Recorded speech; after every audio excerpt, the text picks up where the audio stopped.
इस वीडियो में मैं आपको 5 ऐसे नुस्खे या टोटके बताऊंगा जो कि कब्ज़ के लिए इस्तेमाल किए जा सकते हैं और घर में आसानी बनाए जा सकते हैं। इनमें से एक नुस्खा उन ख़वातीन के लिए होगा जिन्हें हमल के दौरान कब्ज़ हो जाता है, और 2 नुस्खे ऐसे भी होंगे जो कि शीरख्वार बच्चों के लिए इस्तेमाल किए जाते हैं, उन बच्चों के लिए जिनको कब्ज़ हो जाता है। तो इस वीडियो को आखिर तक देखें। हकीम साहब चैनल पर खुशामदीद। मेरा नाम हकीम मोहम्मद अब्दुल्ला है और इस चैनल पर मैं आपको तिब्बी यूनानी और कुदरती तरीक़ा इलाज के बारे में मालूमात देता हूँ। तो आए वक्त ज़ाया किए बगैर इस वीडियो को शुरू करते हैं। नुस्खा या टोटका नंबर 1। इसके लिए आपको चाहिए खुश्क हरीर का छिलका, जिसे हरीर जर्द भी कहा जाता है, 100 ग्राम। साफ़ किया हुआ मुसब्बर 50 ग्राम। इन दोनों दवाओं को आपस में मिला लें, अच्छी तरह रगड़ के खरक करें, इसमें पानी मिलाएं और गोलियां बना लें, तकरीबन चने के दाने के बराबर। रोज़ाना रात को सोने से पहले 2 गोलियां हल्के गर्म पानी के साथ या दूध के साथ सोने से पहले इस्तेमाल करें। ये नुस्खा दायमी और आर्जी दोनों किस्म की कब्ज़ में काफ़ी मुफीद है। नुस्खा या टोटका नंबर 2। इसके लिए आपको चाहिए सुरंजान शीरीन 50 ग्राम, सना के पत्ते साफ़ किए हुए 50 ग्राम, खुश्क गुलाब या गुले सुरख साफ़ किया हुआ 50 ग्राम, चीनी 150 ग्राम। इन तमाम दवाओं को आपस में मिला लें, पीस लें और साफ़ करके पाउडर बना लें। अब इसमें से रोज़ाना रात को सोने से पहले 1 छोटी चम्मच गर्म पानी या दूध के साथ इस्तेमाल करें।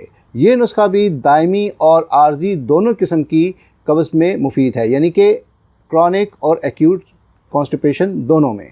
नुस्खा या टोटका नंबर 3। ये नुस्खा उन ख़वातीन के लिए बहुत मौसर है जिनको हमल के दौरान कब्ज़ हो जाता है, यानी कि कॉन्स्टिपेशन ड्यूरिंग प्रेगनेंसी, और बहुत आसान भी है।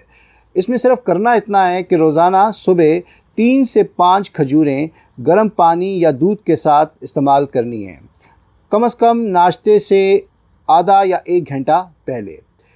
ये नुस्खा या टोटका ना सिर्फ महफूज है बल्कि बच्चे और माँ दोनों को ताकत और सेहत भी देता है। नुस्खा नंबर 4 या टोटका नंबर 4, कब्ज़ के लिए बच्चों की घुट्टी।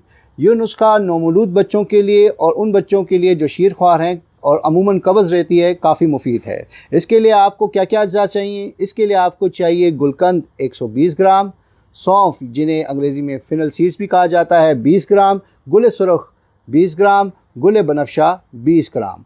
तमाम दवाओं को पानी में डालें और उबालें, कम से कम 5 मिनट तक उबलने दें। उसके बाद इसे साफ़ कर छान लें। अब आखिर में नुस्खा नंबर 5 या टोटका नंबर 5, ये भी नौमौलूद बच्चों और शीरख्वार बच्चों के लिए और इंतहाई आसान है। इसके लिए आपको चाहिए 5 ग्राम कैस्टर ऑयल, जिसे रोगने अरंड भी कहा जाता है। इसको आप चीनी या शहद में मिला लें और बच्चे को दें। कोशिश करें कि एक साथ न दें बल्कि वक्फे वक्फे से चटाते रहें। उम्मीद करता हूँ कि कब्ज़ के ये नुस्खे या टोटके आपके काम आएंगे। इस वीडियो के अलावा मैंने एक और कब्ज़ की वीडियो बना रखी है जिसमें मैंने बताया कि कब्ज़ क्यों होती है, इसकी क्या क्या वजूहात हैं, इसकी क्या क्या अलामात हैं और अगर हो जाए तो इसके लिए क्या क्या करना चाहिए। उस वीडियो का डिस्क्रिप्शन में लिंक मौजूद है, उसे ज़रूर देखिएगा।